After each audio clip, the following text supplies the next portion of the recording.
what is the difference between restorative yoga and Yin Yoga? We're going to talk a little bit about this today because restorative and Yin are two of the styles of yoga that I teach.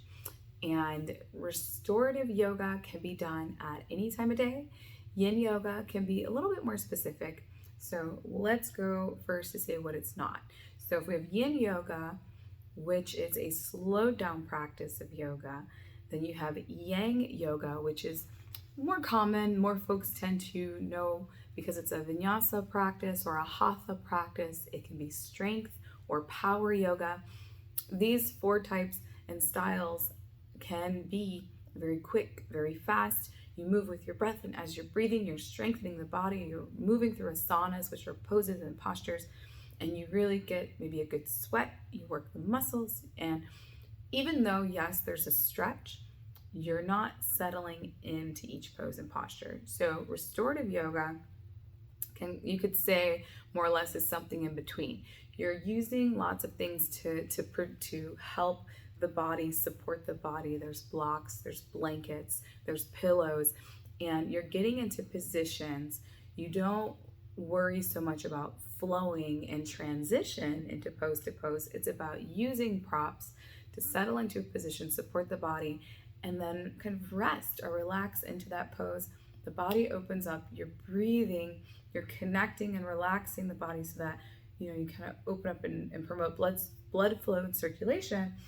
And you're maybe in the pose a little bit longer than a typical vinyasa power class or whatnot, but maybe more or less you could do it as long as a yin. Sometimes the times are interchangeable there, but it just depends on the teacher. But it's really about promoting circulation, opening up the body, and protecting the body by supporting it with props and blankets so that you can feel supported and relaxed and you can feel comfortable to really get a good stretch. Restorative is great at any time of day. Your body can be warm or it can be hot or it can be cold. So what I mean by that is you could wake up and do restorative yoga and you're not having much movement.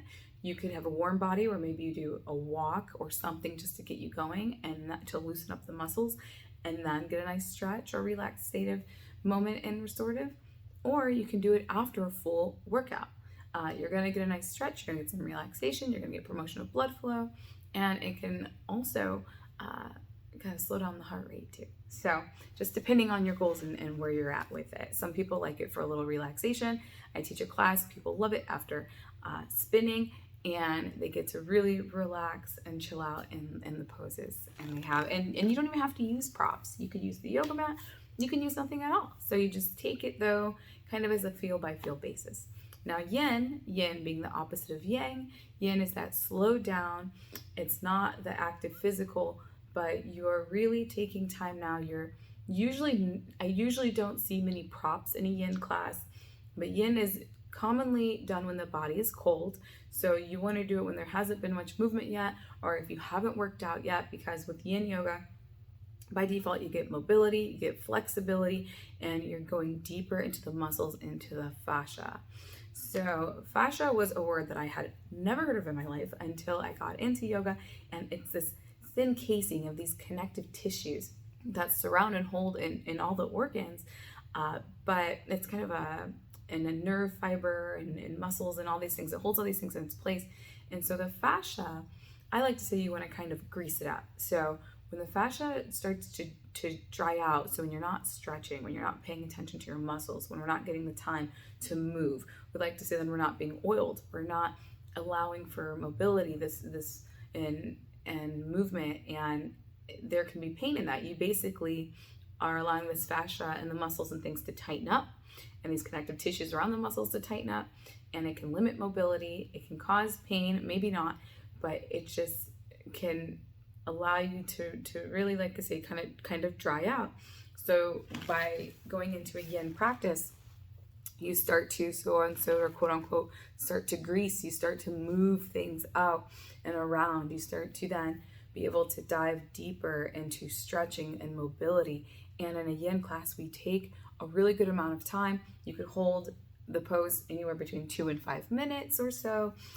You're able to get into these connective tissues and fascia because your body is not already worked. And so it allows you to kind of deep dive in there. Almost, I like to call it almost like a massage. Like you're kind of like massaging those muscles with these movements. And it's about that connection with breath again, in the same that you find that pose or position, a thread the needle where you're taking the arm underneath the other armpit, a superhero pose or hero pose, depending on where you're at now, and what they call it, where you're on your shins and you're folding back, to lay on your back, or other poses that commonly are lower to the mat, like you would in a restorative. You're usually closer and lower to the mat, but then you're getting into the pose and position, you're allowing the body to relax, and it may become uncomfortable because you're working and stretching and things, but you still want to think about supporting your body. I always say you want to stretch, not strain.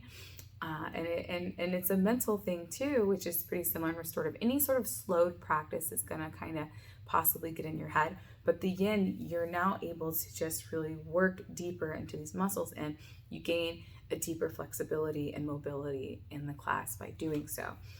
In restorative or yin practice, you may get to 4 poses, you may get to 6 poses, you may get to 11 poses. Depends on the class time and instructor, depending also on the teacher's preferences or history, or participants and yogis and yoga students, practitioners' preferences. There may or may not be music in these types of classes. There may be the awareness of what's going on in the mind.